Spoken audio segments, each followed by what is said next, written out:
Good evening, chosen ones. Welcome to Virtual Beelzebub TV. I am your host, Beelzebub, and welcome back to the pit.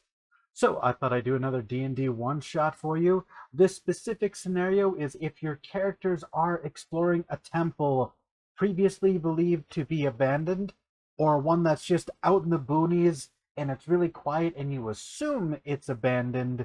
Well, then you will find a secret in this temple if the party explores the basement, the cellar. The trapdoor on the bottom floor will lead them to a hallway, whereas the above of this temple looks decrepit and ruined. At the bottom, as they go over this secret passage, trapdoor, hidden sliding door, what have you, they see a hallway that is in fact in much better condition. And it leads them to this gate with this ornate brass and stone filigree. And as they walk up to this gate, they are greeted by a guardian, um, who stands there wielding a war pick, defending the entrance to the gate. And her job is to prevent anyone from crossing this gate. And she is initially extremely hostile, but does not attack unless directly attacked or threatened. If the party threatens her in any way, she's going to take it as a sign of aggression and just charge in with her war pick. Now, the party has a couple of options in this scenario. They can either simply leave, which, let's be honest, very few party members are just gonna, leave because they were asked. They can, if they talk to her, she will inform them that there is a long dead group of religious people beyond this gate, and this religious group has been forgotten about after they have gone silent. And the reason they went silent is because for their entire thousands of years of existence, they have been persecuted. People have sent any place they try to set up shop, the government bans their practices and chases them out. If they try to set up in secret, they are deemed criminals and persecuted and driven out. The populace of any place they go to is hostile towards them for practices that the greater public believes to be evil. However, she will adamantly defend her people and say they are in fact not evil, and she will hesitate to say the name of this group of people. Now, I myself am sort of modeling this off of a sort of like Jewish persecution, if you will, as the template, not as a literal. I don't mean that literally. I just mean that as a template, sort of like how the Jewish people have been persecuted basically since inception. They were persecuted by the Greeks, the Romans, the Persians, Germans, and arguably even today. So imagine, if you will, that the Jewish people got sick of everyone being anti-Semitic and just holed up underground to live out their lives in secrecy and in peace, where they can not be persecuted. Now, I would you can ascribe any name to this, because I feel like this archetype of the persecuted religious group is very flexible. There are more than just the examples of the Hebrew people. Protestant Christians were persecuted, and that drove them out of England and to explore the Americas, explore being in well, we won't get into that. But this can work for a cult of Lathander, a cult of Bahamut, any sort of. In fact, I would argue that Bahamut would work out great because Bahamut is a dragon. Dragons are typically considered to be evil, but of course, as we all know, Bahamut is a good aligned dragon.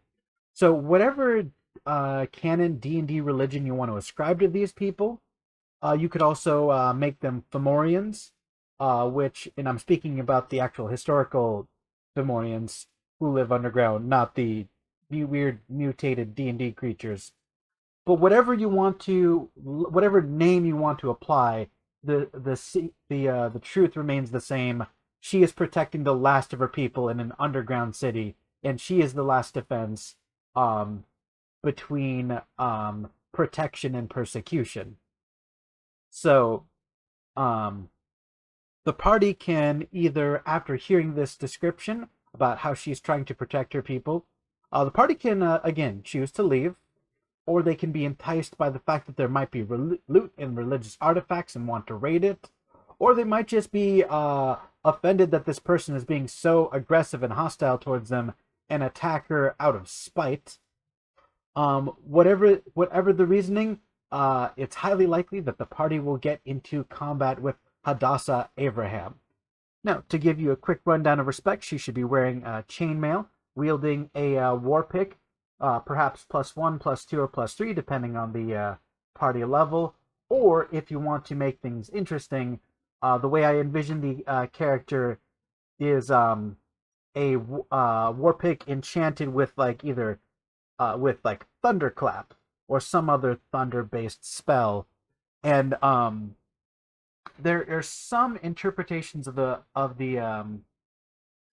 Torah or the Bible where Yahweh's name uh, is uh, is his true name is pronounced as the sound of thunder, and the name Yahweh is really just the as close as you can get to his true name, which is physically unpronounceable. Like for example, Moses when he received the tablets, the Ten Commandments on the stone tablets. In some interpretations, they were inscribed on these tablets via lightning bolt. I really like the concept that the Word of God is in fact thunder, and our interpretation of His Word into human speech is just a close approximation of His true voice. So I think taking that as inspiration, giving her a mattock enchanted with thunderclap is really fitting. Basically, the implementation of this is this +1, 2, or 3 war pick. Whenever it hits someone, it also deploys the thunderclap spell, and they not only need to hope that their armor class is high enough to miss, but when they are hit, they could potentially fail their save and get struck in with the effects of thunder, which, if memory serves, includes being thrown like 15 feet backwards. I'm too lazy to pull it up right now. But she should this knockback effect is going to keep stop the melee characters from all dogpiling on her, because anyone who tries to is just going to get blown backwards. She should also have multiple attacks. I would ignore whatever number of attacks she should have based on level, and instead give her a number of attacks equal to the number of melee fighters. So whenever she gets surrounded, she should be able to attack each of them once. Based her multi-attack on the number of assailants, not on actual character level. And I would make that Thunderclap enchantment effectively a cantrip. Maybe once the party gets it as an item, it lowers in power. If they defeat her and take the item, it lowers in power and it has 3 charges. But when it's in her hands, it should effectively have unlimited charges. Unless you feel like that's too powerful, in which case you can limit it 2, 3, or 4, or 5, or whatever you feel is appropriate. But I like the idea of when she's swinging this war pick, every time it hits, she says the name of God, whether it be Yahweh, or Lathander, or Bahamut. Whoever she is channeling is the name she says upon hit to activate the charge. Thunder ripples through and flings whoever she hits backwards. So she should be a one-woman army. I would definitely scale her HP based on the damage that the party can output. I would try to shoot for like a 3 to 5 rounds, because she should be durable, but not unkillable. Like the party of 3 to 5 people should be able to take her out eventually. And the entire time that they're fighting her, as she is they attack her, she attacks back. 1 war pick swing for each of them. She should be actively scolding them, chastising them, telling them that they're in the wrong and she's in the right. Whether or not they believe her is up to the party, but she should be actively pleading for them to just leave. Um, but eventually, assuming the encounter is balanced, the party should be able to wear her down, beat her to the ground, and then they can either show mercy and just go leave her defeated and unconscious and open the doors, or they can finish her off. I would, even if she receives enough damage to be insta-killed, or even if you normally have enemies that drop to 0 HP be killed on the spot, I would instead have her unconscious when she drops to 0. So that way the party has to make the decision of, are we going to kill someone who was just defending the entrance to her home? And of course, when they reach the entrance, it should not open immediately. Of course, it's going to be locked from the inside by magical means. And it shouldn't be too hard to put 2 and 2 together that the way to open the door is to say the name of her god, the Thunder, Bahamut, Yahweh, whatever. Whatever you choose for this encounter. And when they say the word, the doors open, and inside they see a city of somewhere in the neighborhood of 10,000 people. And these should be largely ordinary citizens, merchants, farmers, nobles, peasants, etc., all just kind of mingling together in a mostly peaceful society. Since this is underground, these people are going to want to be farming mushrooms, bioluminescent algae for lighting. Potatoes grow without light. So they should have a very simple diet of like mushrooms, lichens, and potatoes. Very simple, staple foods, not a lot of spice, not a lot of flavor, a lot of grays, a lot of browns, a lot of light blues should really be the theme for this. They're not going to, even the nobles aren't going to be extravagantly dressed. They're trapped underground with limited resources. And so when the people see that they have been breached by these outsiders, there should immediately be a panic. Merchants abandoning their stalls of goods, people screaming and running in all directions. People should be calling for the guard. And there should be a delay where, as people are abandoning their posts and the guards are coming to greet them, there should be this period of time where the party has an opportunity to loot these merchant stalls. Now, it's unlikely that these people are going to have crazy magic items, and if they do, common or uncommon at most, even at high levels. If they had access to legendary or artifact weapons, they wouldn't have been forced underground.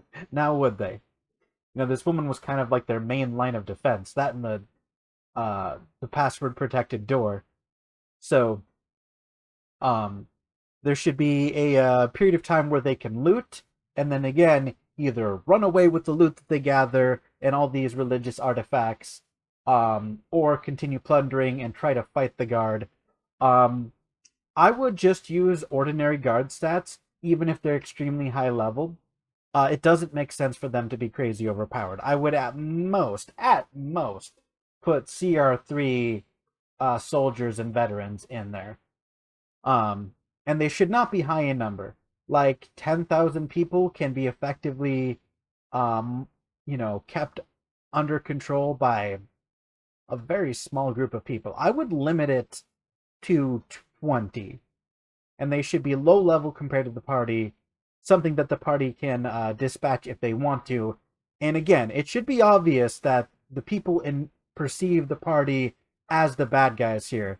The guards should be screaming at them, "Why are you invading our home? Why would you do this? You bastards, get out." And the party has full reign to slay them if they want to. It should be a doable encounter. The punishment is not a TPK, the punishment is guilt. So after the party, if the party chooses to loot and leave, and even if they kill everyone in this place, there's still not going to be that much loot. Substantially less than if they had conquered a monster dungeon. When the party leaves, if they tell anyone about the people that they met and what their name is, or if they sell any of the artifacts they've stolen, whoever is in this nearest town should immediately recognize the name and the symbols on these artifacts and immediately fly into a rage. Because again, the people living underground are perceived as evil, as no good, as greedy, as less than human. So I would say within hours, there should be people with torches and pickaxes ready to raid these ruins. So even if the party didn't ransack the village, if they mention anything about this location, the town should be up in arms. Guards, peasants, everyone. Perhaps even they might call in the military to exterminate these people. And at this point, if it gets to this level, there should be no practical way for the party to stop the raid on these people. Be they worshippers of Lathander, Bahamut, whatever. With the sheer volume of angry people should be physically insurmountable, and it should be known, it should be obvious that it is an insurmountable. There's no way they could fight off an entire town. Not possible. So even if they tried to do even if they didn't take anything, even if they didn't fight Hadassah to the death, if they mention it to everyone, it should immediately backfire. And there should be effectively nothing they can do except watch the people raid this place, destroy everything, and burn it to the ground. One thing I want to point out is that whatever goods they loot, if they are kept in their original format, no one should buy it. No one, not even the most underhanded of thieves, wants this merchandise. It's the treasures of a lesser people. No one wants it. So if they want to be able to sell any of their wares, they'll have to melt down the brass and the silver and the gold and sell it for its gold weight. There should be absolutely minimal financial gain for looting these people, because again, they're just people hiding from persecution. Monetary reward for doing so should be minimal. And I feel like by doing this, by having some group of people just sort of desperately holed up in the middle of nowhere trying to survive, is really going to breathe some life into the world. It's going to add a layer of depth, and it's going to address themes of persecution without having to necessarily use a real world example, unless you explicitly want to use one. Hey, maybe you do choose to make them the literal Hebrews in some sort of like bizarre isekai, or maybe you just want to use them as a metaphor. But yeah, I think it's an interesting concept. I think it kind of fits in any context, because it doesn't matter what century it is, there's always some group of people that is unjustly hated by the masses for little to no reason. That's timeless. It's universal. And there should be absolutely no glory to be had in shitting on people that everyone already shits on. So yeah, it can be a kind of like a moral lesson. If you've got a bunch of murder hobos, you can just be kind of like, well, are you happy now? Now they're all dead. And you get basically no money for it. You happy? So yeah, I feel like that's an effective lesson for any group that's got a, some itchy fingers when it comes to stealing or murder hobo party, what have you. I think it'd be effective for giving, just at least attempting to bring some empathy to an unempathetic group of party members. And that's all I had to say. I hope you enjoyed, and I will see you next time. Pack up your sins and go to the devil in Hades. You'll meet the finest gentlemen and the finest of ladies. They'd rather be down below than up above. Hades is full of thousands of Joneses and Browns, Houligans, Cohens, and Brady's. You'll hear a heavenly tune that went to the devil because the jazz band started picking it, put a drink in it, a jazzy kicking it. They've got a couple of old reformers in heaven, making them go to bed at 11. Pack up your sins and go to